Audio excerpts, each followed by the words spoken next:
Look, it's a wug. Look, now there are two of them. There are two fragments of silicon.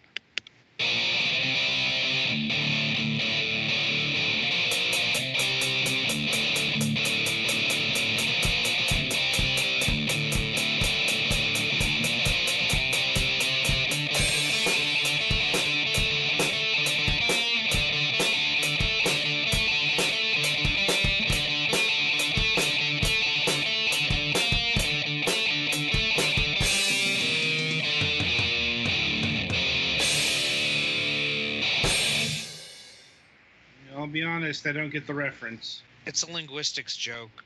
The wug test is a test about seeing how people form plurals on novel words that don't exist. Okay, then. I'm like, well, with that in mind, welcome to another installment of Fragments of Silicon.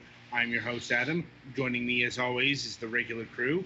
And, well, let's get to the news. Non-Nintendo Direct Edition. We're saving that for the topic.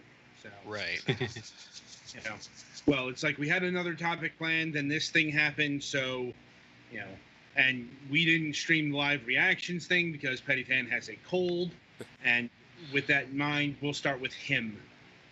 So I'm currently have some kind of a head cold or something that my mom and sister gave me. So that's been fun. This week's podcast fueled by acetaminophen. I still remember when we did an interview with my glands swollen. That was not fun. I doubt it was. In other news, we had more ice on Monday, and I slid to hurt my already injured knee that I've been seeing the doctor and possibly gonna need surgery for already. So that's concerning. This is one of those, if it isn't feeling better by the time this cold clears out, I may see about calling a doctor and see if we can bump up my appointment about it. Well, I mean, considering you just did a pratfall there. Yeah, and it's been popping and clicking more, and I've been having trouble putting weight on it, so... And this was after getting some sort of anti-inflammatory injection. I forget which one he gave me, but that's not been helping either, so... I mean... There may be a problem afoot that I might need to go see somebody with a knife in hand about. Concerning. As far as video gaming goes, our group got to the Enrage on 011S, so that's been fun. We're so close to killing that fucking robotic beetle. And then we get to deal with a whole new hell. And then, other than that, there's some things I need to talk with somebody about, possibly doing some other things on the channel. But first, the head cold needs to clear up, and we need to hash out times and willingness and whatnot. I like how you brought this up, like, now. Well, I've discussed it earlier in the pre-show meetings. Oh, I'm like... Yeah, it's that one. I'm probably blanking on what it is, but... We can discuss it later. Yeah. Well, as you said, you've got a head cold to get over. So, yeah. Like, and I think I remember something about you wanting to do something or other. Yeah, it's... We've got... I mean, the channel has a lot of free time, so... Yep. So, I think that's it from me, so on to the next. Okay. Twilight? Alright, well, we've been having lots of rain here for the past few days, which has been noticeably making mudslides around here much worse, well, much more common. It's not just around here, too. It's been all over the state, apparently. Something else that's happened is, well, at work, they've put in a new sushi bar. And oh, man, sushi. Yeah, personally, I'm not Yeah, crazy you sounded about anything related. unenthusiastic about that, and I can't relate. Yeah, I'm not particularly crazy about anything fish related, honestly. Crazy bastard. So just get the I mean, stuff that's not fish food. related. I like fishing, but I don't like eating fish. I know, but they have like egg sushi and like Eh, tofu sushi. raw fish. I know it's not ideal. Also, not all of the fish is raw. True, yeah, but that's why sushi is just raw fish. Anyway, still looking to getting a house. We haven't had a whole lot of luck on that end since discovering the one I was interested in had black mold in it. Mhm. Well, under it. What do you do for a day job? I work at a grocery store. Huh. Well, steady Yeah. work. Yeah.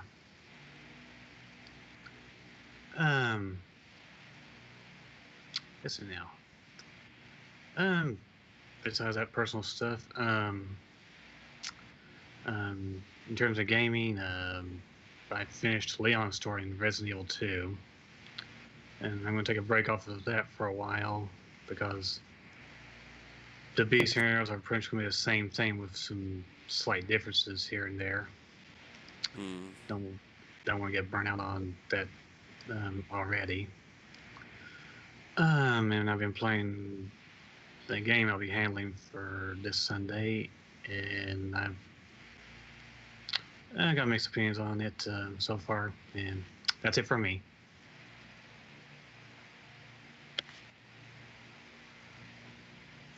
So next, Did Adam go somewhere? No, Petty Fan was just reminding me of what he was talking about. Oh, okay. Anyway, Golix, you're the last one. Yeah, I figured. I just wanted to make sure something wasn't wrong. yeah, Well, we were off work today on account of we got about a foot of snow. Cowards. So, granted, it's not that bad, all things considered. Our office has a very conscientious safety officer, so we usually get stuff off when the roads won't be safe, so that's nice. Especially since I didn't have to go in after doing all of the snow clearing that I had to do around the house, which involved no fewer than 4 falls on my ass and or wrist. Those are the best. So yeah, I'm not feeling so great right now. Excuse me. On the other hand, things have been going pretty well otherwise mostly, and I've still been playing Dragon March for Death. I've had some success actually finding multiplayer matches online, although I'd still like to actually play it with friends that I can communicate with.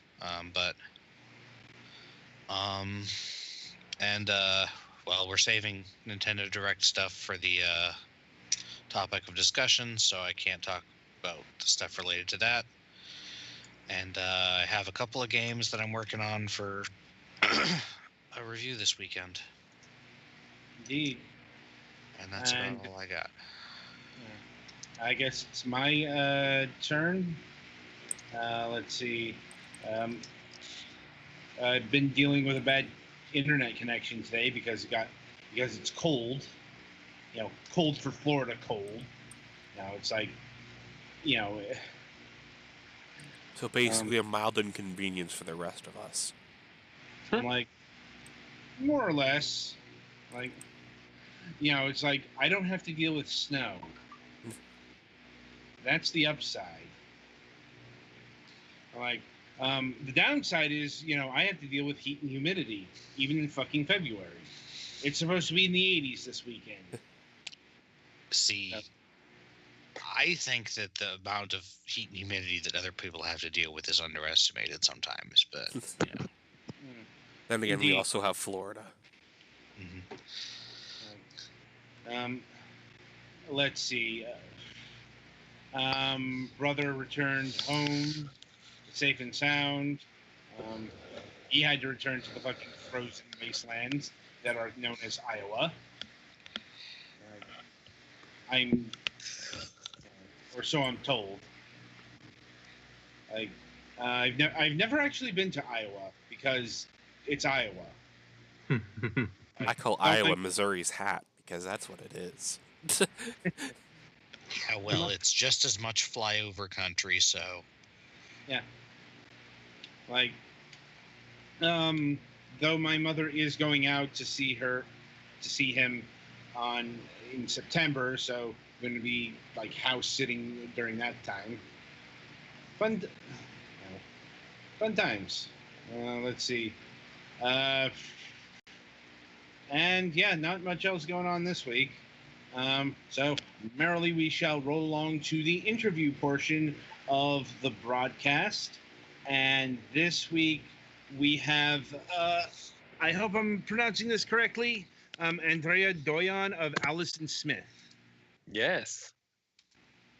Thank you. Nice to meet you guys. No problem. Right, so how we get things started. We like to ask the people about the games, about the studio and whatnot, how they got interested in the business in the first place, both on a personal and a professional level. All right. That's a lot of questions. So I'm gonna start with the studio, maybe. Okay. So I had a marketing agency before, and we were doing bank stuff, and insurance and marketing for a traditional campaign like that. And we had the chance to be hired and become the agency of Funcom. Back then, working on Secret World. So we were working with them on the Secret World, and one of my personal hobby. Oh yeah, thanks for the backdrop of Secret World in 1904. One of my personal hobby with my partner, my business partner, was alternate reality game. The notion of creating persistent universe and transmedia universe that goes online in the real world. So you have mission and quest that you have to go on fake websites, investigate people on LinkedIn, call phone numbers, go to live location, find a dead drop and whatnot. And we're very versed in that kind of activity, and Secret World did had some of those ARGs, a small scale one, but some of those ARGs in their game. There's the notion that you have to go online to investigate some of the mission in Secret World, and we did Age of Conan, we did Secret World and Funcom.com marketing website and launch it, etc. And they gave us the mandate of do a alternate reality game for them, which was Gate 33, which was the biggest Secret World ARG. We're talking about close to 250,000 people. It was pretty insane, and it kicked off. And me and my partner went like, that's crazy. This is what we want to do in life. We were not interested to do marketing anymore. We just want to do gaming, and we want to do that kind of activities and those kind of immersive experience, basically. Because typically in a marketing campaign, you don't get clients writing to you to say, oh my God, I love the consumer. I'm sorry. Oh my God, I love the ads. It's generally they get simply want to skip your ads, and that's about it. And in gaming, when we did this ARG, people had fun. People sent us email after that, say, oh my God, I spent night, weekend and working on this puzzle, and I have fun. And a bunch of friends at the restaurants, we were working on this puzzle and whatnot. So we said, that's it. That's what we want to do. So we sold the company, and we started Allison Smith in 2014. Having some weird backup feedback. Yeah. Sorry about that. I'm dealing with some connection issues here. Anyway, you were saying? You seem to have your video on. No, hang on. That shouldn't be a thing. Stupid phone. There we go. Can you hear me now? We can still hear you. Good. Anyway, so continue. Yeah. So basically, we started at Allison Smith. We sold everything we had. We invested in a gaming studio, 2 partners, 2 employees, and that was the beginning of the studio, basically. We gotta admit, I don't think we've ever actually had anyone who's done ARGs on the show before. Like, but It's always seemed really hard to set up to me. yeah, I mean, I've seen a few of them. Never really participated. But yeah, I do remember things like the I Love Bees campaign, Halo 2 and all that. Mm-hmm. And the ARG around Portal 2. Yep. And I think my colleague brings up a good question. How do you set these things up? Well, the first game we've created on Steam is the Black Watchman, and we wanted to make an ARG that could be played at any times. Because some of the ARG, you have to jump in when they start, or else you're missing kind of part of the ARG, and they are really short, or they spent maybe 4 weeks or 8 weeks, so you can miss them easily. So we wanted to have an ARG that you can join at any time, that you can play at your own pace, and that you can have still that immersion, and feeling and whatnot. And this is the Black Watchman, basically. So the Black Watchman give you the basic, tools and techniques of ARG, and it starts slowly giving you quests. And the first quest where you have to go look something on the website, go decipher a cipher, and we give you the online tools to do that.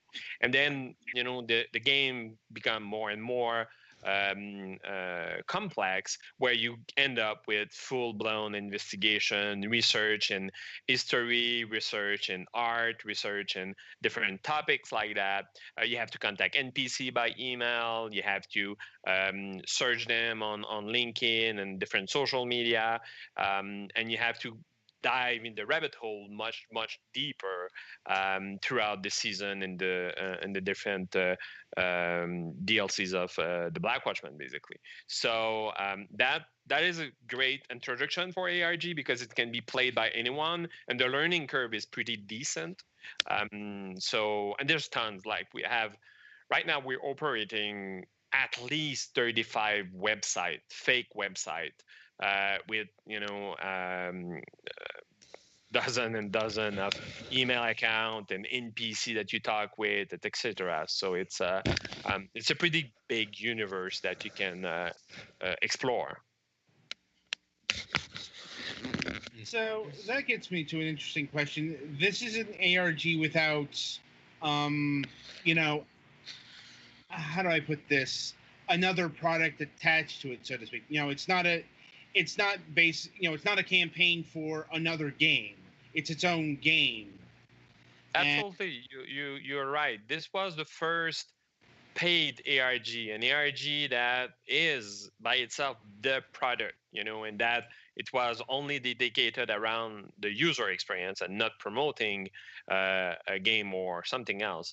And when you the financing is purely through the sales of the game itself. So it's a self, published ARG that is completely autonomous from a marketing campaign or a product or an activation, like a TV series or a movie, for example. And it was the first in the industry that was on Steam, as a product. Right. And I suppose my question is, how do you hook people in with, this, self-contained ARG? When you say hook people, do you mean how they start? What is the process for them to play the game, or what do you have to make people want to look at them? Like, what's the appeal of? The enticement of Black Watchman here. If there's nothing, if it's this thing itself that is the product. Mm-hmm. Well, basically, we are a game on Steam. So when you go to the Steam page, we basically sell you the universe and the story of the game itself, and we explain that the goal of the game is to make you live the life of a secret agent, and that's the role-playing experience we want you to have in a much enhanced manner than instead of being just in game, because you still don't know the client. You still have got video briefing and NPC talking to you and mission briefing, and you got your clues and everything to start you, but you have to leave the game to do the investigation.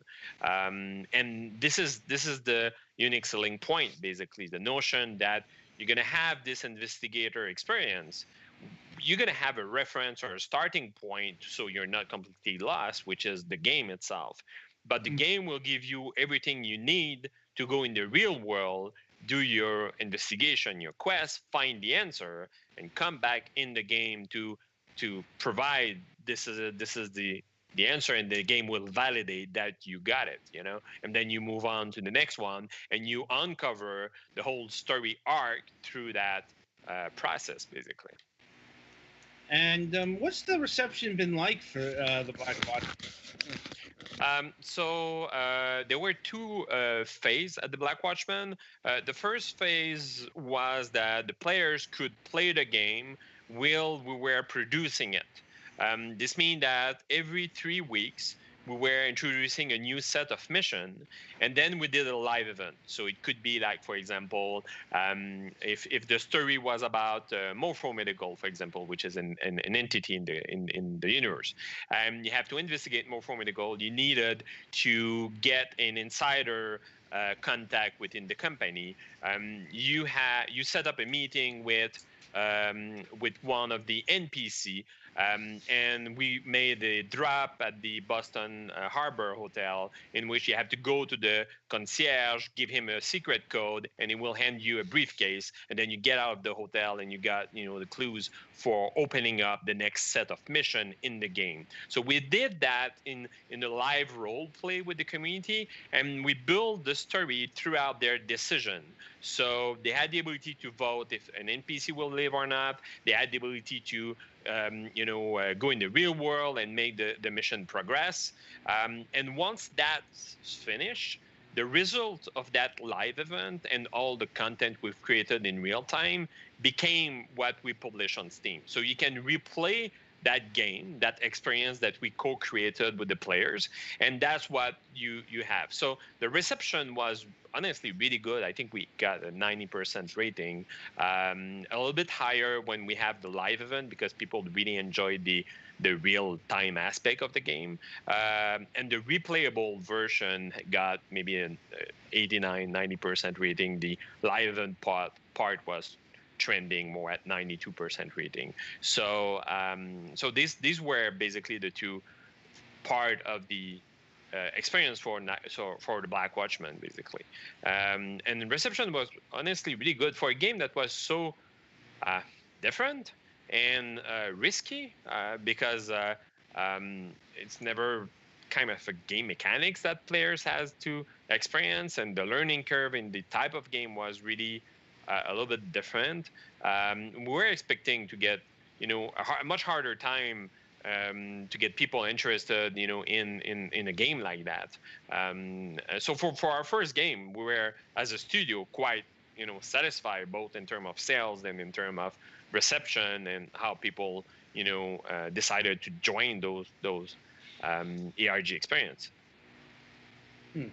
And do these live events still go on? So we do live events from time to time now. I will say maybe 2 to 4 times a year. Now it's been a while we didn't do one because of the development of 19.4, which was really intense. But the last one we've done was the 19.4 Black Watchman Cross Universe event in October, in which you had to infiltrate a secret, not a secret, I'm just going to security convention, get information from there, and then go solve a puzzle in how do you say that, the renting locker room, kind of those garage that you can rent, in kind of a warehouse, and you have to go in that undercover warehouse and solve a series of puzzle. The person on the booth, the person on the ground always had the online support. So players online help them solve the puzzle. Players on the ground are doing the legworks to figure out and investigate, basically. So that was the one, and the one before that was a haunted house in Salem with occult phenomenon, and you have to spend a night with the players during the whole night, basically helping them solve the puzzle during the haunted night experience. So these are example of live event and setup we're doing mostly. I see. And how, like, is there a planned amount of time that the Black Watchman is going to be supported? Or is it like... Okay, go ahead. Yeah, so the Black Watchman, the initial conception of the Black Watchman was in 2007. It was under the name Quados and behind the yellow curtain. And when we team up with Funcom, it became a kind of a small sub-faction within the Secret World, which was the Black Watchman. That's where they got the logo and everything.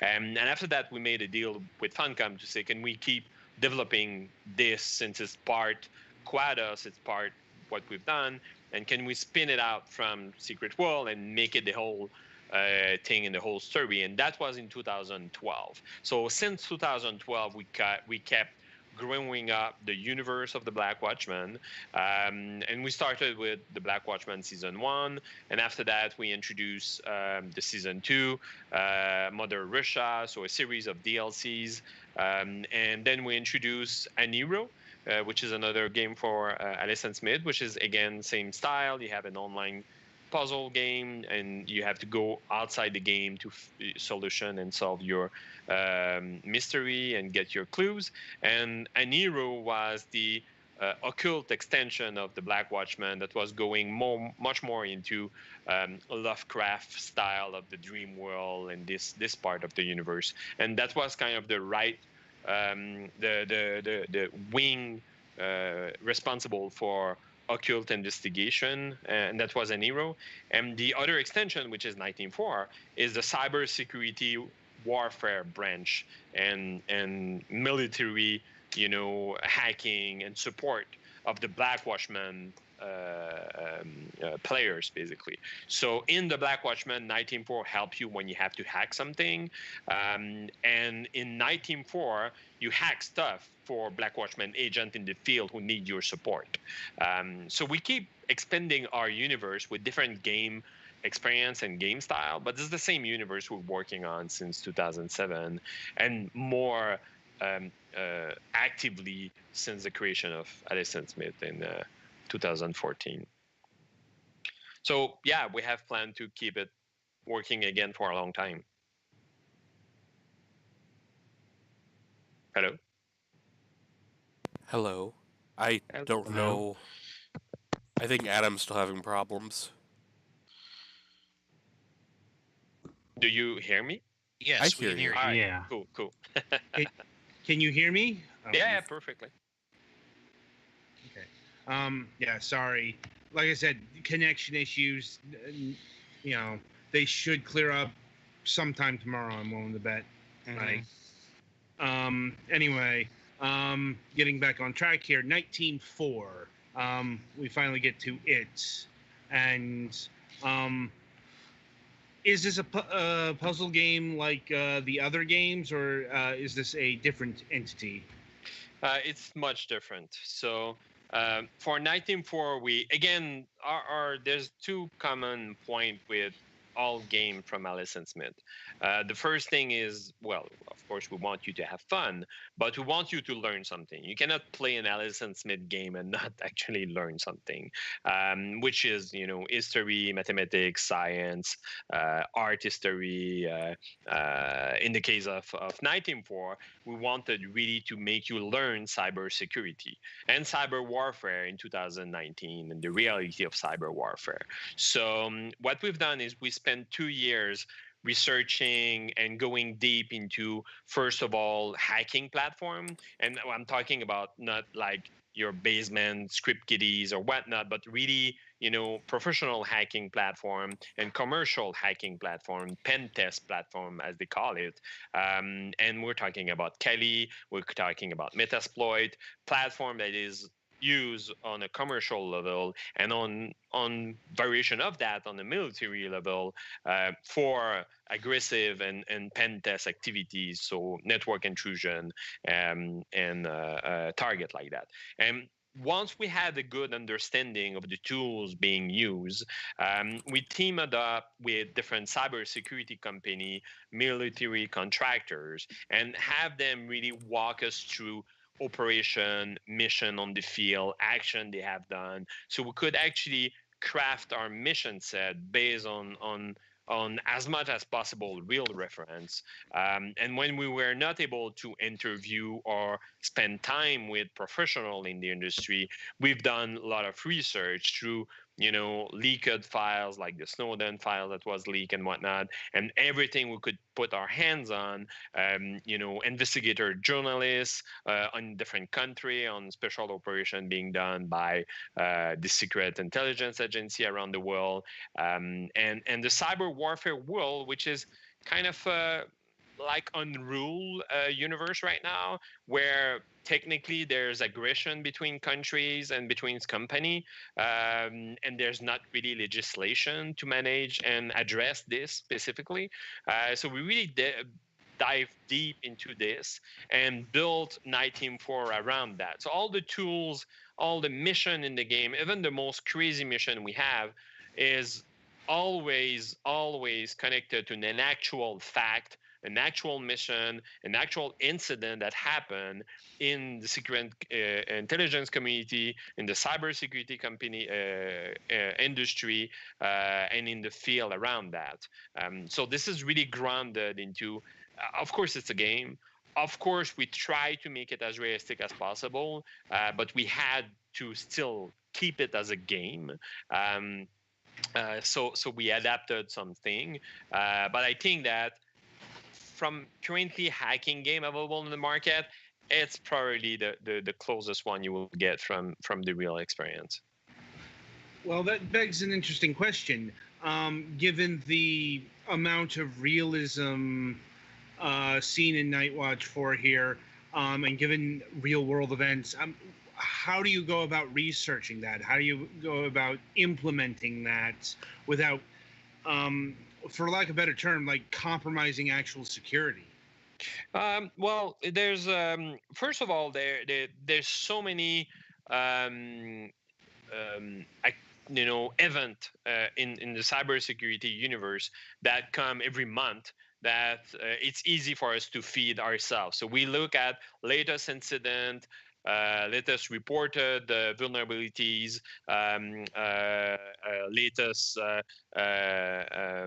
problem or conflict that happened around the world, and this is our basis for brainstorm and mission creation, basically. And we want you to be able to replay those events and those missions that are now public, obviously, and we want you to have that experience. So when there's a major cyber event, we study it, we reproduce it in the game, and make you replay it. So, and this is called the open world. So just a step back. in the game there's 5 type of gameplay you can experience. So there's a lot of time you can spend. You can spend 100 hours in the game, no problem. So the first one is the academy. Academy is a training center. We're teaching you the basic of network security, network intrusion, what is open source intelligence, what is signal intelligence, human intelligence, and what are the tools. So how do you do port scanning? How do you do man in the middle attack? How you do fingerprinting, and these techniques and these attack vectors and strategy that you need to penetrate a network and take control of an enemy asset and resources, including digital forensics. So doing investigation once you're in the network and you pivot your way through controlling the ecosystem or the infrastructure and system. Then you go into digital forensics, investigation, file analysis, and intelligence analysis. So you can control and take control of financial system, of cell phone and whatnot. And so the training center is really about that. Then you have the campaign mode, which is always in game. So both of what I've just said is in game. You don't have to leave the game. You have everything you need, resources to play in the game. The campaign mode is based on all mission and operation that we could get from contractors we interviewed and from what has happened in the last 2 to 3 years in terms of cyber warfare around the world.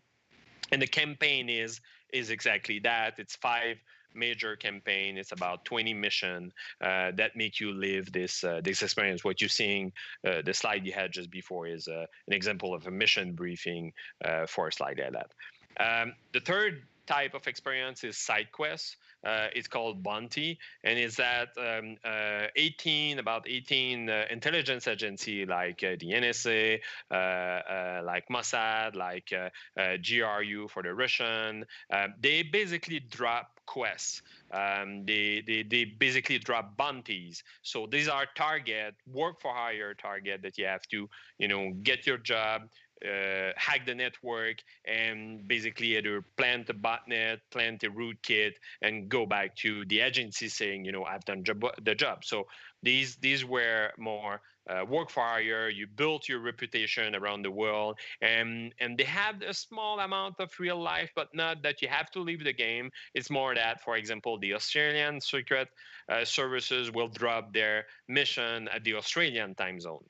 So you have to wait for them being their day for their mission to start to drop, so you can get them and do them later, but at least they're dropping by that time. So these is the bounty and the notion of investigation and side quests, if you want, and reputation. And finally, we have the open world, and the open world goes online. This is where you have to leave the game, or you use the resource in the game to do your attack and penetration online, basically. More like the Black Watchman. And the last one is player-generated network. So players has the ability, a limited amount of player, not all players, but a limited amount of player has the ability to create network, and we give them access to the tools that we use to develop the whole game. So they have exactly the same tools that we use to create the whole game. So kind of like a level editor? Yeah, absolutely. It's kind of a level editors. And they have the ability to design their own network, their own quests, and their own mission with their own intrigue. Some of them are really realistic, military. Some of them are completely occult and sci-fi, etc. And this is kind of a sandbox where you can play and experience player-curated network, basically. So it's kind of a huge universe in which we let you basically explore many ways of experiencing cybersecurity. Right. And do you talk to like actual cybersecurity experts on this game? Or for that matter, like actual hackers? Yeah. Yeah, and we had during the development of the game, we we had interview and cybersecurity specialists coming and talking with the players, talking with us, and we, like I said, had interview with them. Early in the beginning, we had about I will say 15% of our player base who's professional from the industry. And up to a point where in December we announced that we made a partnership with IATA, which is the International Association in Transportation Aviation, to roll out some edition of 19.4 for training in cybersecurity threat related to the aviation industry. So that's now start to being used as a training tools and have the ability to be adapt for training personnel. So we're trying to push it in school cybersecurity training certificate and centers and adapting the content to help people get more sensibilized and aware of cybersecurity, basically. Now, without naming names, if like any organizations mentioned to you guys that they use this in like employee training or whatnot? Yata is exactly that. That's what we're working with. It's a partnership for business integration and business security, basically. And we met with different partner in security consulting, in the banking industry, different industry where cybersecurity is their top concern right now, and they have to address it. And what's interesting is that a game like 19.4 is an interesting bridge between the classroom and cyber range. The cyber range being a full realistic investigation. In a cyber range, if you do password attack, it has to be done in real time. In 19.4, we can tweak those variables. So it's more about seeing if you have the right tactics for your attack scenario, attack vectors, and gathering of intel information. But we won't make you do a password attack for 3 days. Ours will take 3 minutes, for example. So the simulators is an interesting bridge between the classroom and the cyber range, basically, and that's the gap we're trying to fill with the business sector specifically. But still, the game is a game. So the version you have on Steam is aimed to be entertaining, yet teaching new stuff about cybersecurity. But it's the goal is to be entertaining with this game. This game is currently in early access. So, yes.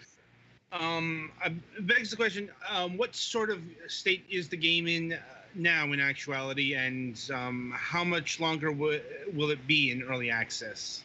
So in January, December, we made a community vote.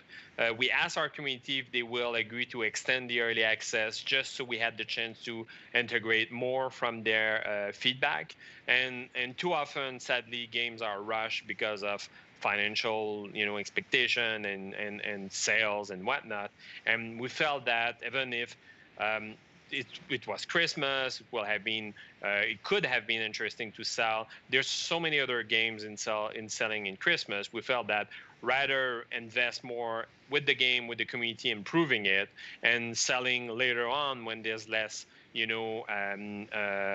so many. I think they had like 70,000 games on sales during Christmas, which is insane, So the community voted at 98% to grant us an extension so we can keep improving the game and addressing the game. And since then, we basically had most of the campaign. There's only one campaign missing that's going to be released in 2 weeks from now, and that's the last touch before we go in full release.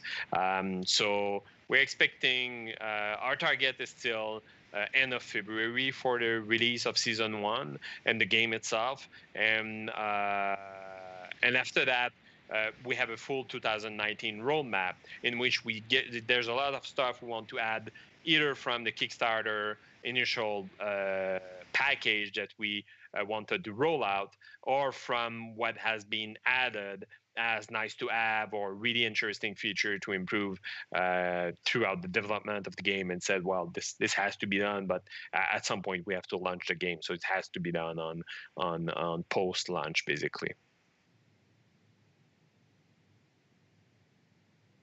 Hello. I think Adam's connection might have crashed again. Connection issues are fun. Yeah. But yeah, I think this game sounds kind of interesting. Mm-hmm. Mm-hmm. Yeah. It's been a little bit complicated for me to follow, but that's because I'm trying to do like 2 other things at the same time. I'm sorry. I wish I had more questions to add, but Adam is the one who usually comes up with most of those. Yeah, no problem. But Yes, he's just dropped. yeah, but yeah, I'm gonna send you keys and try it, have fun. I mean, the game is far from perfect, but I think it does bring something to the genre, and actually it's worth. I mean, it's worth the time to at least do. I mean, there's a demo, so just Yeah. have fun with the demo, and there's no risk, and you can see what's in it basically. Mm-hmm. Yeah, and it's I'm what, looking about forward to checking it out. $30? Mm-hmm. The game right now is $30, and there's the network administrator toolkit, which is a little bit more expensive because it was part of the Kickstarter, and it was a price at the Kickstarter because it was a high level tiers in the Kickstarter, and also because we don't want that many network administrator. We'd rather have people who really vested into creating quality network. And we're probably gonna remove the network administrator during the launch of the game and reintroduce it later because we don't want to have a surge of network administrator that create like half done player created server. We would rather have less number of administrator but really great hive mind and having more time ourselves to support them and work with them. So that's a DLC. It's weird to say, but that's a DLC. We don't want to sell too much. We want to control the number of people having it.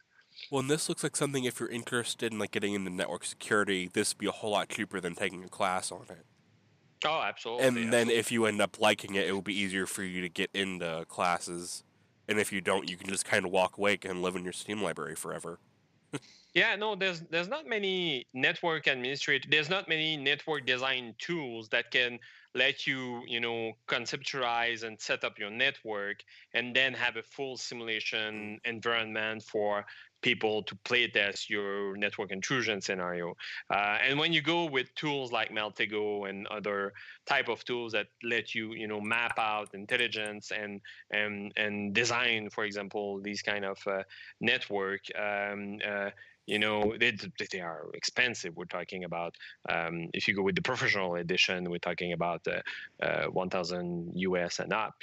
So it's not that. I mean, it's pretty cheap to have the ability to have a full-blown editors rendering your network and playing with it. Even if it's limited, it has to be done within the tools available in 19.4. But still, it's interesting as a tools. And we do have some comment from players doing their security training saying I learned something or it actually helped me out in my training.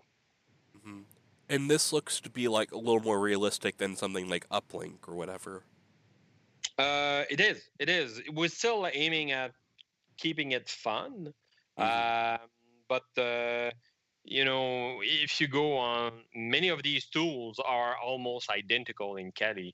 Not in terms of the command because we made them much more simple. Well, yeah, we don't want your average basement person being able to hack the Pentagon or something stupid like that. No, of course. That would be very bad. Yeah, but the thing is, like, for example, if you password attack, in Kali you have to set up your dictionary, your file text dictionary build up. If you want to set up a Prince config attack, which is an intelligence algorithm to speed up your password attack, all of that requires a lot of configuration. Of course, we made something much more visual. You select your different dictionary, you put your variable, and you do your attack. You don't have to, set up and configure all your files and spend half an hour setting up your password attack. So, because that's not what we want. What we want is that you think the attack point is a password intrusion. Fine, let's try it. 3 minutes. That was not the right attack vectors. Now search for another attack vectors on that network. So that's what we're looking at. Not having you spend 3 days to test it for real. Yeah, and like learning how to do that stuff, you can do that if you decide to actually want to get into the IT security field or whatnot. Oh, absolutely. At that point, what you've learned in 19.4 will be useful, but then you can get into the details of it. And the point is that if you use Kali or if you use other platform, it will be different. So you're gonna have to learn each of these platforms. Right. Anyway, so we are getting low on time here, so just a couple more questions. Is this game for Windows only, or is it for Mac and Linux as well? So it's Windows and Mac for now. Now I understand the irony of not being Linux yet. Since Kali is a Linux pen test platform, which was one of our inspiration.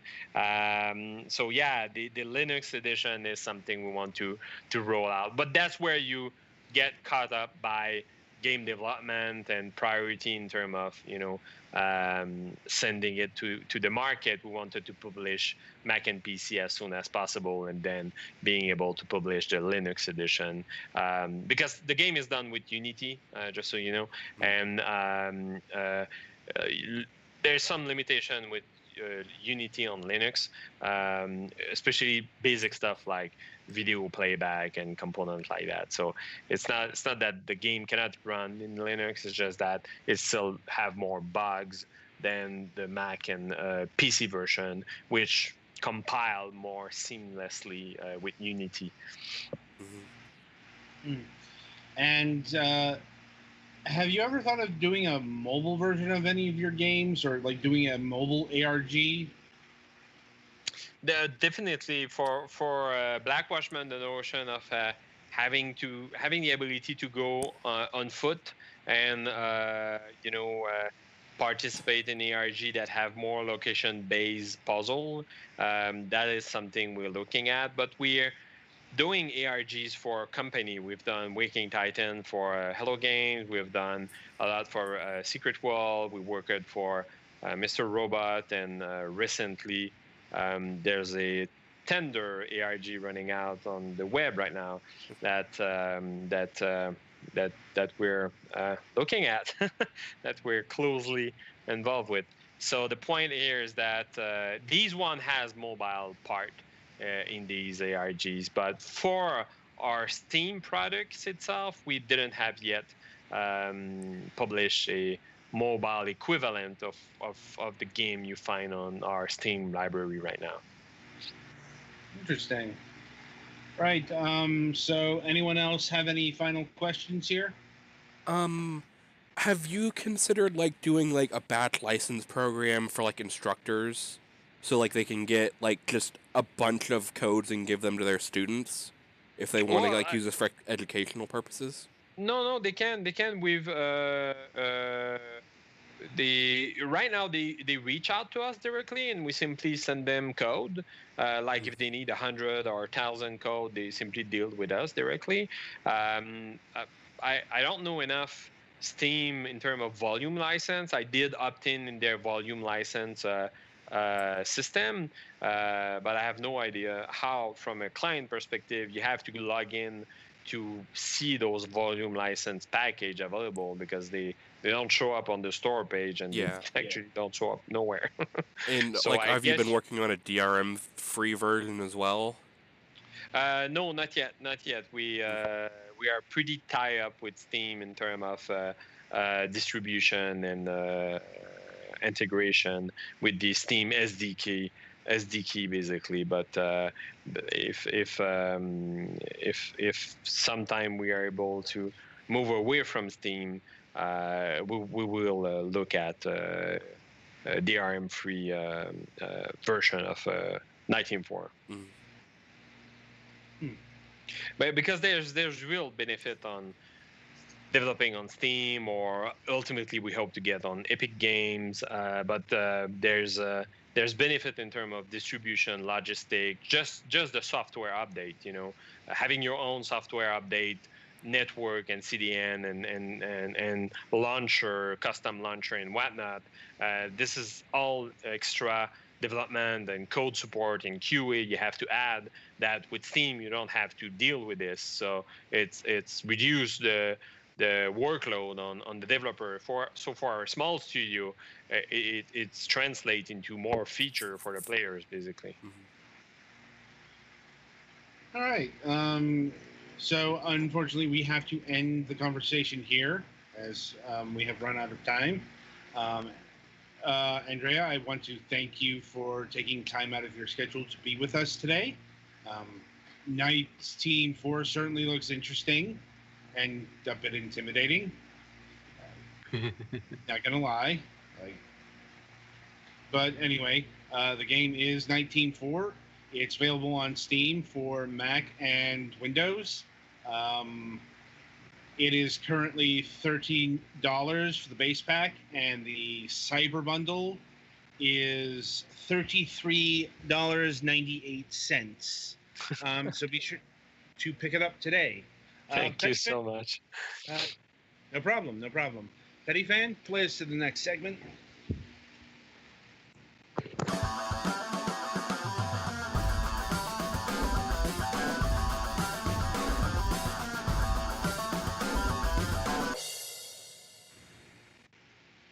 All right. Welcome to the topic of discussion. So, as mentioned at the top of the show, we are talking about the recent, as in a few hours ago, Nintendo Direct. And yeah, a lot happened here. Indeed. This is one of the more densely packed Nintendo Directs I've ever seen. Yeah.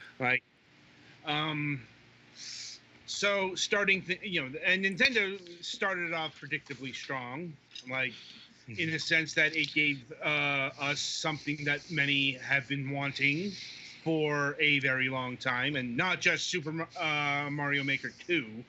That was Slopes. Yeah, Slopes.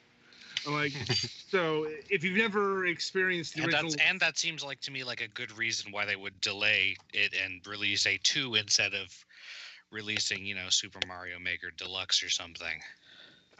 I figured they would move on to Super Mario Maker 2, considering that, that game got ported to not just the, it's not just a Wii U game, it's a 3DS game. A new 3DS game, but yes. Yes.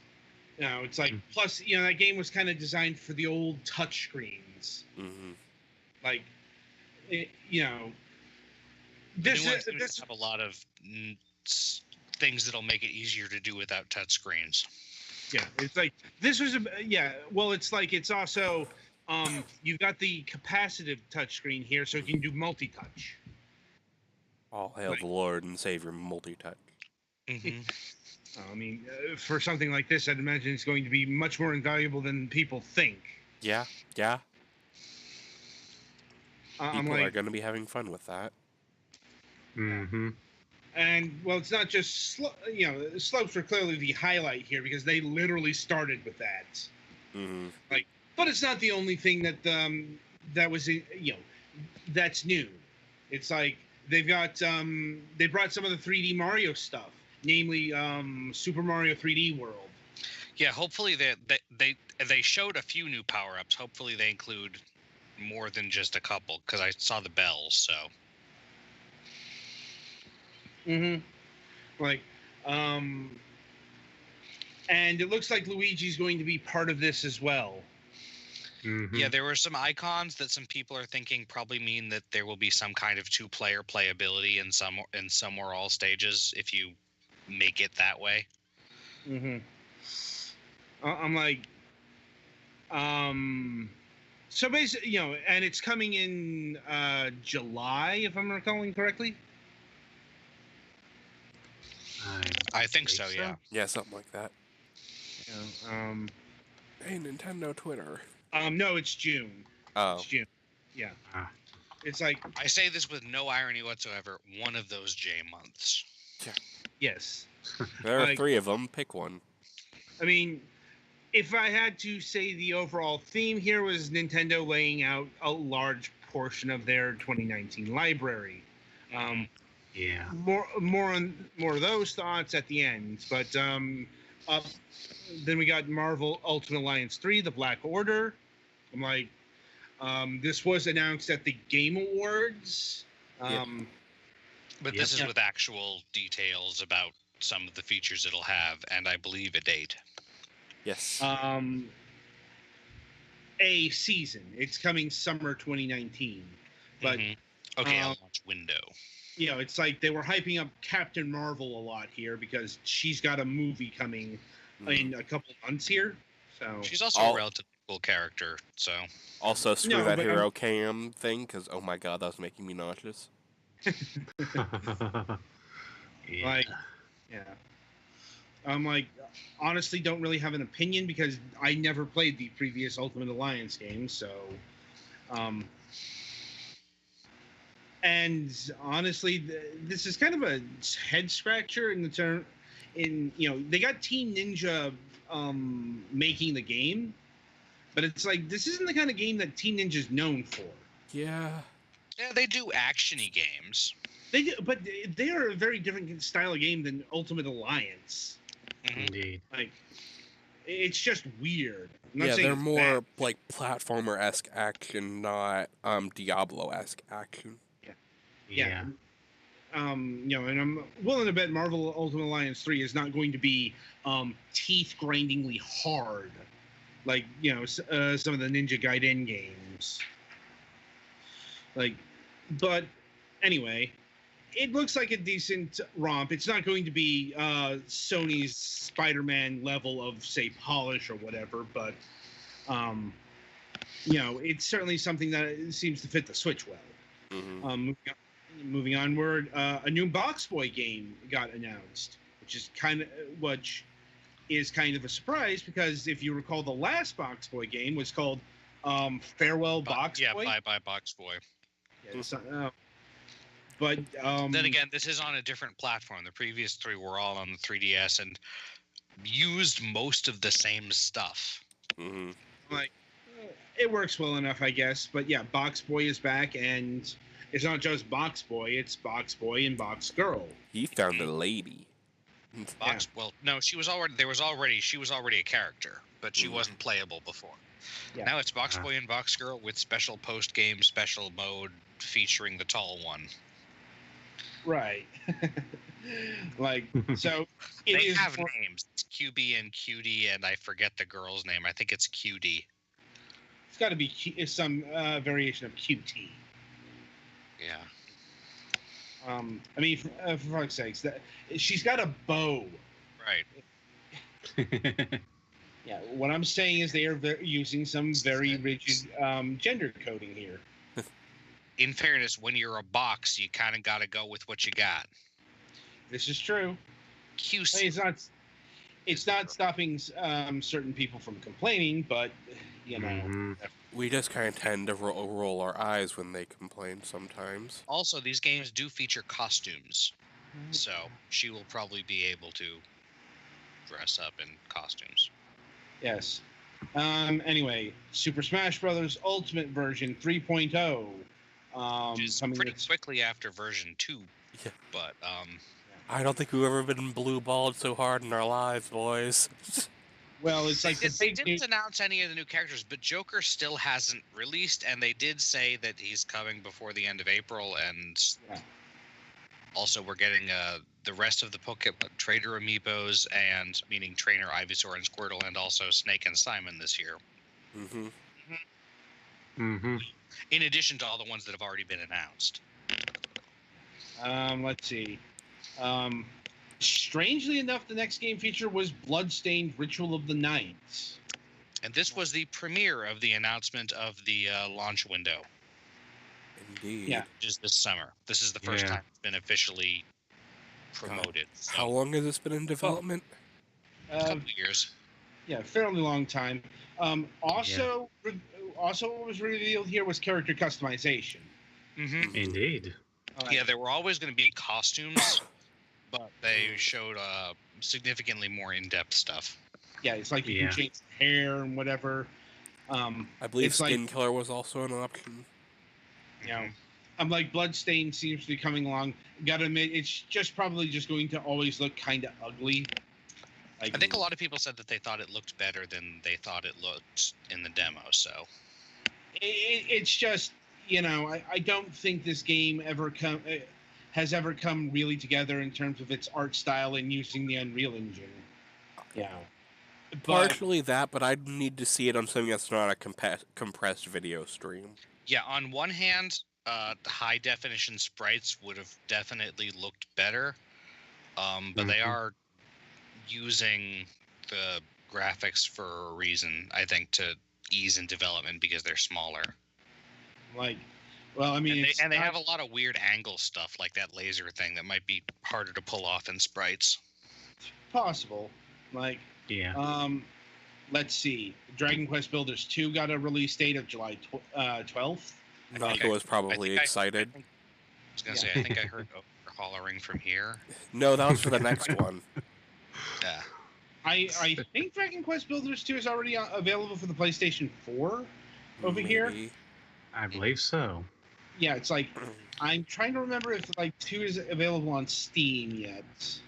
Like, I think it might have been PS4 timed exclusive, if I'm recalling correctly. Also worth mentioning that the Dragon Quest here games continue the strange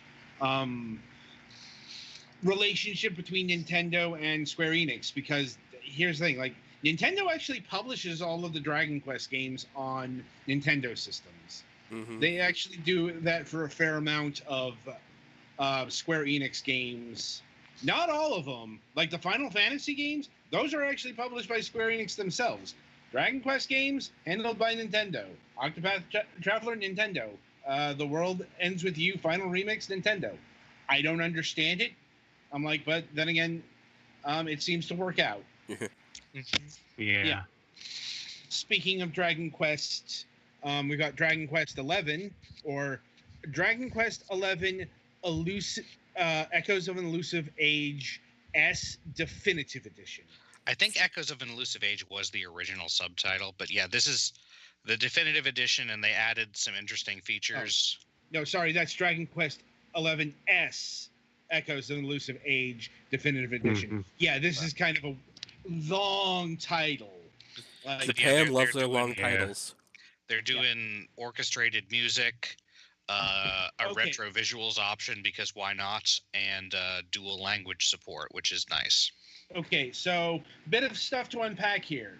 The composer of Dragon Quest is a fucking asshole. He is a fucking asshole who has been holding up the orchestrated version of the Dragon Quest XI soundtrack. Vindictively so. Like, he's been sending DRM notifications to cable providers and shit for people who've been playing. I'm like, he needs a punch to the face. And that's just for his views on World War II. Now, that aside, this game is also incorporating the 2D stuff that is from the 3DS version that we never saw here. Yeah, the 3DS version did come out in Japan. It just, it flopped terribly, and the 3DS is on its last legs. Last yarn ball, as it were. Yeah, it's cool to have it switchable though. Yes, I mean, and so it's combining all of the missing elements from previous versions, and it's also adding in new story modes, new side stories for all of the characters. Yeah, that was the last thing, is that it's getting extra story things after. I don't know if those will be there at launch or if they'll be after, but yeah. So that's why it's called the definitive edition. Even though obviously graphically it's not going to hold a candle to PlayStation 4 or PC release. Like, let's see. But this is Toriyama's art style. It looks fine in slightly lower definition. Right. Let's see. Disney Sum Festival is coming to the Switch. To quote myself a few hours ago, what the fuck is a Sum? It's a mobile thing. Like, I know Disney Sum is fucking huge on mobile, but, I don't have little kids, so I get to ignore shit like that. Yeah, and this isn't the Disney game we're wanting on the Switch. No, I mean, it looked cute enough, but It's like Kingdom Hearts 3 on the Switch. I don't see it. Not 3, but we can have everything up to 0.2. Well, because I mean they were PS2 games. To do 3, it would have to be a downsampled version somehow or another. 3 would be an interesting thing, but I wouldn't hold my breath for that. Yeah. Let me see here. More Star Fox missions were announced for. Star Fox seems to be taking over Starlink Battle for Atlas. Well, I think the Star Fox stuff was the only thing that gave Starlink any kind of pulse. Well, and it's weird because you can get Starlink on several other systems, several other platforms that do not have the Star Fox content. Okay, how do I put this? Star Fox is more of a thing than the Toys to Life model at this point. Fair enough. Yeah. I believe I've seen the Starlink non-Switch versions in the clearance aisle at my local Walmart. Wouldn't be because surprised. nobody wants them. I'm not saying that wasn't always a big selling point. It's just this is like really admitting that if you're doing like a really big update that is almost entirely Switch only stuff. Yeah. Let's see. Missed something here. The free update to the Switch version of Captain Toad's Treasure Tracker. For some reason, the DLC pack. Yeah, it's like for some reason Nintendo's doing a DLC pack. Okay. I don't know why they just aren't moving on to Captain Toad's Treasure Tracker 2 at this point. That seems more appropriate at this point. But sometimes Nintendo moves in very Nintendo ways. Mm-hmm. Indeed. Let's see. So huge fucking announcement, and Rune Factory 4 is getting a remaster on Nintendo Switch. I'm still shocked that's a thing. Well, it's like, for a very long time it wasn't, because the original developer Neverland went bankrupt. I think that precluded. And this is still Harvest Moon RPG, right? Correct. Yeah. Yeah, Fantasy RPG. They can't call it that, I think. Yeah, for a second, I thought it was Fantasy Life 2. I was like, wait, hold on. That's not Fantasy Life. Yeah, Fantasy Life 2 actually came out on mobile. Less said about that version, the better. Yep. Yeah. Not sure who's doing the new Rune Factory games, because it was also announced that Rune Factory 5 is in development for the Nintendo Switch. I'm presuming Marvelous is handling this because they own Rune Factory. And yeah, there was actually a fair amount of RPG news. For example, Oninaki is a new RPG from Square Enix. Well, it's from Square Enix, and on the downside, it's from the Tokyo RPG Factory. They are the ones who developed I Am Setsuna and Lost Sphere. People liked I Am Setsuna, didn't they? Yeah, I was about to say one of those was kind of decent. Lost Sphere I mostly heard in the sense that I saw its name on lists and no one ever talking about it. That's pretty much the summation of things. Like, I mean, I Am Setsuna is something, and the game didn't look bad or anything. No, but it's like Tokyo RPG Factory's games haven't exactly impressed beforehand. Worth noting, it was announced for the Switch. It's not a Switch exclusive. It is coming to the PlayStation 4 and Steam as well, like the other games. But I think I'm trying to remember the creative lead on this. Like that seemed to be a big bit of news. I'm blanking on the name right now. Well, we got to move on. So, he worked on like Chrono Trigger. It's like not any of the big three, but he's done work on like some PlayStation 1 era RPGs. Takashi Tokita. That's the guy. Yeah. Him at the helm. That's a better pedigree than the previous games, at the very least. Mm-hmm. Let's see. A demo of Yoshi's Crafted World was announced. It should be out now. Yeah, it is. Yeah. And the main event, ostensibly, Fire Emblem Three Houses, was shown. Waifu petting simulator. I saw this thing about some like anime war student raising simulator, but I didn't see a Fire Emblem game. Yeah. I'm like, I don't know. I saw a Harry Potter game. Well, it's a little bit. I mean, Harry Potter didn't have Wizard Ike. Yeah, Harry Potter didn't have some of the things that this has, but yeah, it's there are three countries that have a tense but peaceful relationship, and after you do a mercenary mission, you get to be a teacher at the central school where they all send their students to, but all of their students, instead of mixing them up so that they have a chance to get to know each other and maybe there can be less wars in the future, are put in different houses by Harry Potter rules according to their country, because that always caused people to get along better and not worse. Maybe this shit makes more sense when you're British. I guess so. It is. British schools really do have house systems. Some of the private schools, but that's what I'm getting at. Like the Harry Potter system is actually based off of real world British boarding schools. That being said, it's a Fire Emblem game, so I'm going to watch how they fuck up the story this time. Probably by introducing student-teacher relationships. Oh, yeah, no, I was about to say, I can't wait till you start petting your students. I'm like, here comes all the waifu crap. Yeah, it's like, I gotta find some forks and stab them to some hands. I'm like, Fire Emblem's done a lot of bad shit in terms of that. Yeah, all of the stuff that they had. I mean, as far as a school game simulator thing, is pretty much all they showed off. And they showed off that I guess there's going to be a lot of customization for individual units in this. But there really was a stunning lack of detail on the actual Fire Emblem gameplay. I'm not kidding. They showed maybe 5 seconds of gameplay that actually looked like Fire Emblem gameplay. No, see, they were showcasing the shit that sells Fire Emblem these days.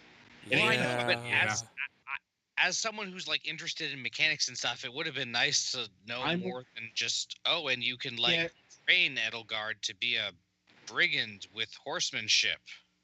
Yes, I'm aware of that. I'm just also aware of how much money Fire Emblem Heroes has made. Spoilers, it's buckets.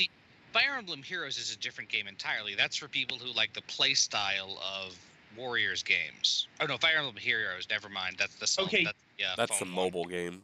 I had Warriors and Heroes confused. Yeah, the mobile one has some Fire Emblem classic gameplay, but clearly the main point of it is gachaing for waifus. Yes.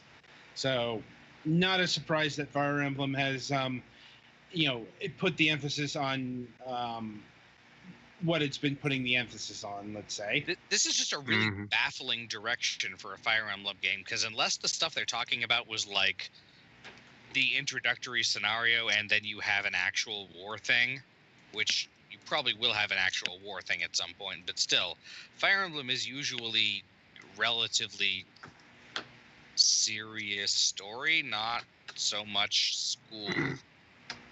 This is basically turning into kind of like Persona, only you're the teacher instead of a student. Yeah, kind of. Yeah. And they already did Persona, and that didn't work either. Less said about that one, the better. Anyway, I mean, I basically all I got from this is some visuals. I still feel like I need to know a lot more about the game before I know if I'm even gonna get it. Well, they'll Indeed. probably have a specific Fire Emblems Direct. Hmm. Oh. I think he dropped again. Has been officially delayed to July 26th. Adam, So- you dropped for a few seconds there. Oh, the game is coming July 26th. Which But we're still on Hmm. Fire Emblem? Yes. Okay. Um, Yeah, an actual date is good, so hopefully we'll get some more actual, like, how does this game count as a Fire Emblem game stuff before then. I'm sure we'll find out. Let's see. Tetris 99 was announced. This seems to be one of the most earth-shattering announcements of the Direct. you Not have even my kidding. interest. I'm like, people are going. Tetris with a versus battle royale mode. So, because sure, Yeah. that makes sense. I'm like, it's basic. It's basically, like, you know how your ordinary Tetris garbage block mode works. Yeah, it's normal. It's normal multiplayer Tetris, except you're playing against 99 people at once or 98, I guess, because that's a thing. No, you are. It's 99 versus 1. That was the thing that was emphasized in the trailer. Like, so it is battle royale style 1 versus 99. Well, yeah, but all of those other ones are also versus 99. Yeah.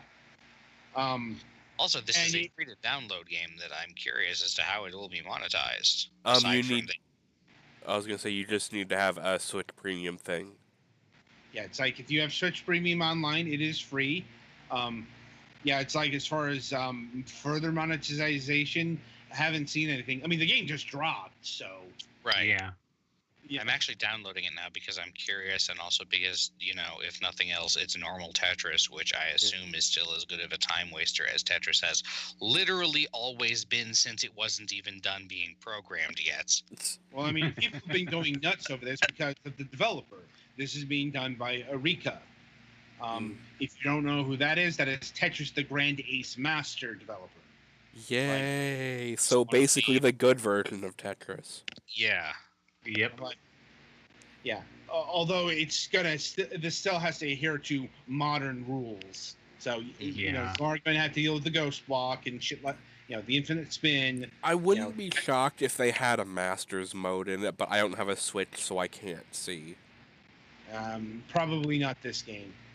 But yeah, it's like, let's see, Dead by Daylight was announced for the Switch. That is that I know the name. Survival horror, maybe battle royale-ish sort of thing. Yeah, that's about the song. Online multiplayer horror, survival horror. Yeah. No. Deltarune Chapter 1 is coming to the Nintendo Switch February 28th, and it will be free. Yeah, it will be free because this is basically the demo for Deltarune. Yeah, and it's like basically the original version was reconfirmed. free too. Yeah, and they basically reconfirmed more chapters are possibly on the way. I just hope this one doesn't delete everything on your Switch if you try to uninstall it. Yeah. Daemon Ex Machina got a demo, which is out now. Yep, the prototype missions, which this is the one that is not Armored Core. I mean, it's the mecha designs are all by the Armored Core people. I think it is otherwise has some of the Armored Core staff on it. It looks a lot like Armored Core. Yeah, I'm kind of interested. Yeah. It might be one of the things I get around the time I get a Switch eventually, maybe. Yeah, I'm curious about it. Hellblade: Senua's Sacrifice also. Yeah. Hellblade from Ninja Theory got announced. Oh no. First it was Grid Auto Sport, which is. Sorry, I wasn't doing it necessarily in order. Yeah, I am. So sorry. Yeah. Well, it's Grid Auto Sport is a realistic racing game. I have it on Steam. I have not played it. I mean, there's not a whole lot of those even coming out anymore, to be quite honest. Well, it's like more to the point. Not a lot of these come to Nintendo platforms in general. Mm-hmm. Like, Codemasters do put them out at a fairly decent clip, for example. But, now mind you, this isn't the first one. That's Gear Club Unlimited, the Gear Club Unlimited series. But basically, and sum this up, it's a racing sim game. Mm-hmm. And yeah, Which the Switch has not had many racing games that even try to be realistic. So Yeah. Indeed. But yeah. So Hellblade is coming to the Nintendo Switch this spring. This was Ninja Theory's triple A indie experiment, and an exploration into mental illness via third-person action game. Haven't played it myself.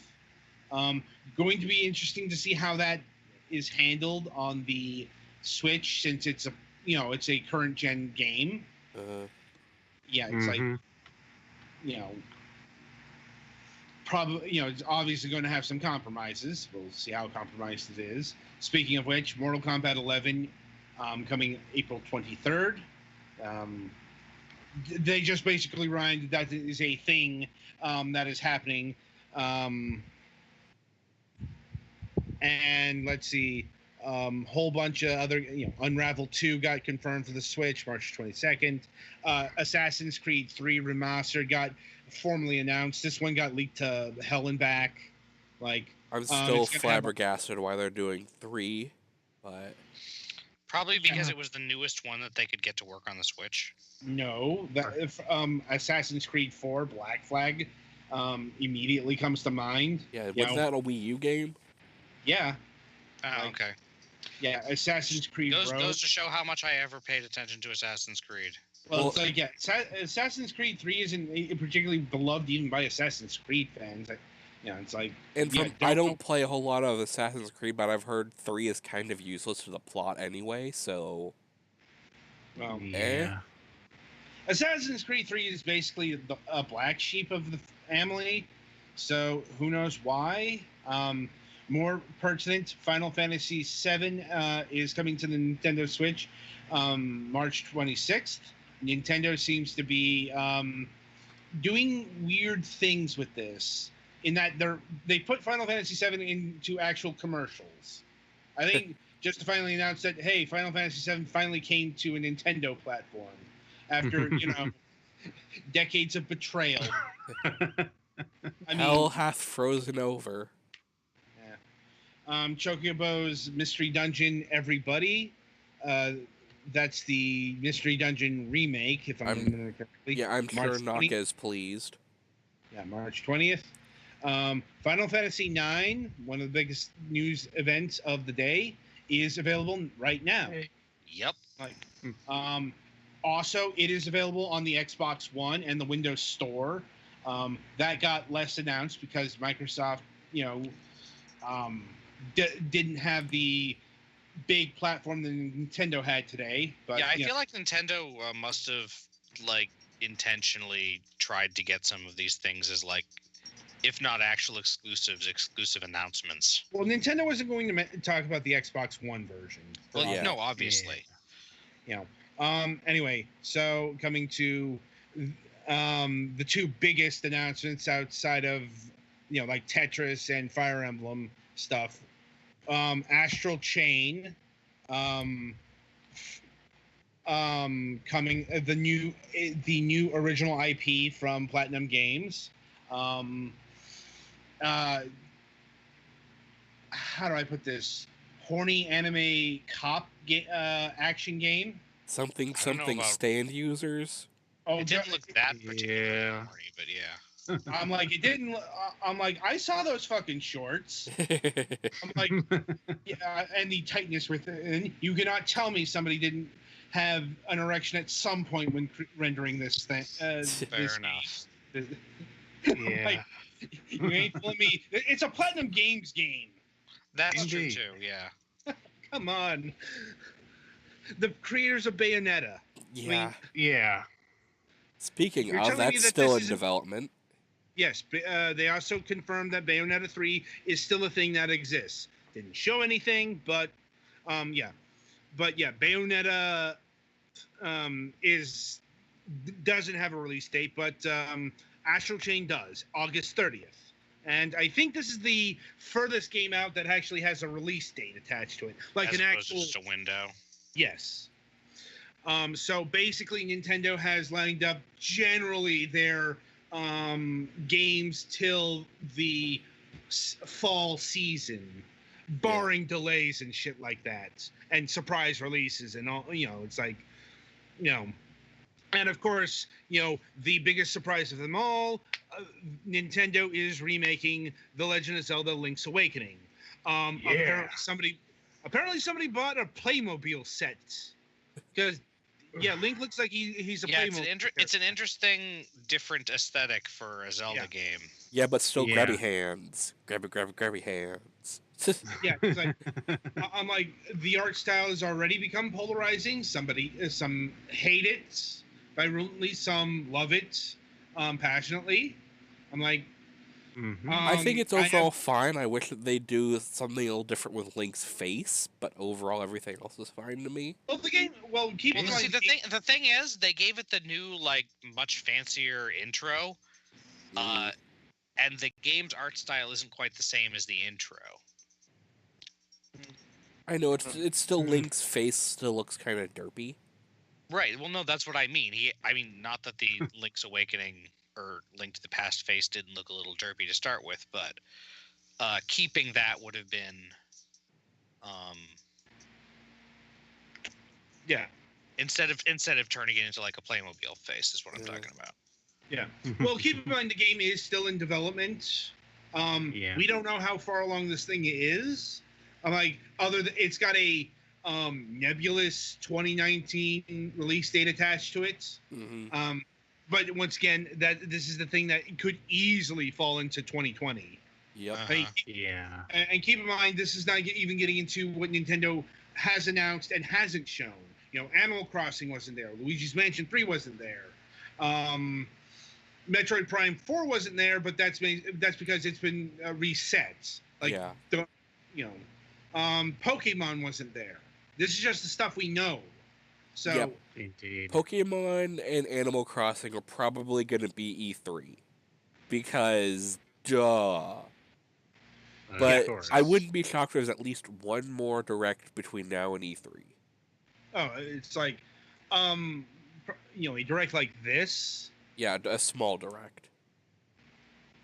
Yeah, like, well, it's like I'm fully expecting like a Fire Emblem direct. Yeah.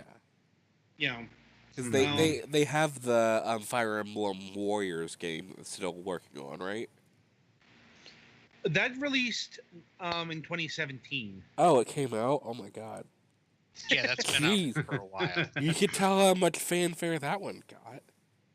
It's not a bad game, but it's sold over 1 million copies. Huh. Yeah. The main thing is they did a lot less with the Fire Emblemness than they did in Hyrule Warriors with the Zelda-ness. Yeah, you can tell that actual fans worked on Hyrule Warriors. Fire Emblem just seemed to be another, let's attach warriors to the thing. At least that's what it felt like to me. Yeah.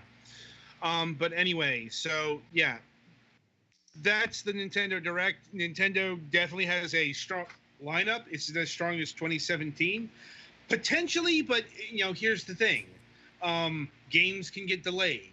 There is no guarantee that we're actually going to see like Luigi's Mansion 3 or Animal Crossing. These things have been announced for 2019, but like Fire Emblem that got delayed till summer 2019. But everything in this direct looks to be lined up for the summer outside of Dragon Quest 11, which is fall. So, overall, it's certainly a much better lineup than last year. I mean, there's no getting around that last year was definitely a transitional. It was a year that Nintendo needed to refresh things. Mm-hmm. Because we got ports and more ports. All of the ports supporting every storm. People could not stop. It's a little bit more excusable because a lot of them were from a system that barely anyone had to a system that was doing really well, but Yeah. that's still a lot of ports that, Yeah, it's like, and when it wasn't ports, it was second string stuff like Kirby Star Allies and Mario Tennis Aces. I'm not saying those are bad games, but let's be honest, they're not Splatoon 2 or Mario Kart 8 Deluxe levels of drawing power. Kirby's always been a solid, reliable franchise. He's never been like a console headliner. Mhm. Always kind of a level below the big franchises. There are several tiers to this. Didn't help that a lot of the 2018 games were seen as rather weak until we got to Pokemon Let's Go, Super Smash Bros. Ultimate, and even Super Mario Party. It's like it's not a surprise Nintendo had to revise their Switch sales because they did not have the lineup to sell that much.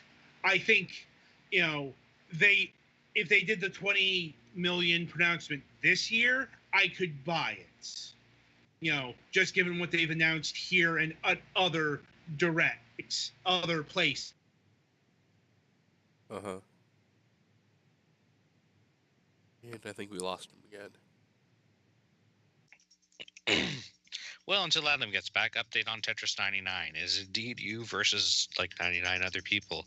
And it's just your attacks are, you can choose sort of generally where they get directed, but not specifically.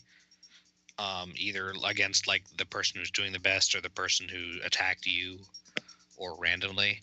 And yeah, you keep going until whoever lasts the longest out of all of the 100 players wins. Also, we can hear your Switch. Sorry. Animal Crossing and... You dropped for like a minute and a half. I think you might have dropped again. Hello? You there? Hello. Yeah. Network connection failures. Gotta love them. As I was saying, Nintendo has a much stronger overall lineup with some very heavy hitters. Animal Crossing, and Pokemon alone. Those should sell like 10 million copies each, and I'm at least that's like the low line here. No. And yeah. Last thoughts on the Nintendo Direct. They had like 4 things that I'm really looking forward to and nothing that I really am apprehensive about, so that's good, except for maybe fucking Tsum because not for me.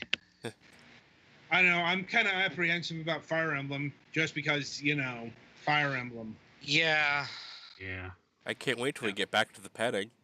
The main thing about Fire Emblem is that I really feel like we don't have enough to go on. Yeah. Or the gate conversion therapy. That's a thing that... Yeah, God, that's a thing I that... forgot about that. That damn was... thing. On one hand, that was partially because of localization. On another hand, it still wasn't handled well, so... No. It's like... There's a reason why the gay community hates Fire Emblem. Mm-hmm. All right. Anyway, so that'll about do it for this installment of Fragments of Silicon. Coming up the week ahead, nothing on this Friday on the Sunday reviews. We have we'll be reviewing Future Grind, Twilight Winter. We'll be handling Earth Atlantis. Mm-hmm. And we will also be reviewing, and this is a real game, not porn, and it's not a porn game. Like, I swear to God, this game is called Ding Dong XL. I'm like, it has nothing to do with actual dicks. It's a, I don't know, basically a variant on Pong, sort of. Like, you bounce the ball back and forth and try to avoid objects. Really simple. 3D Space Pong. Yeah. Really simple. Not even 3D. It's 2D space. So, Yeah, it was a joke, but yeah. Anyway, more on that on Sunday. So until then, I wish you good gaming.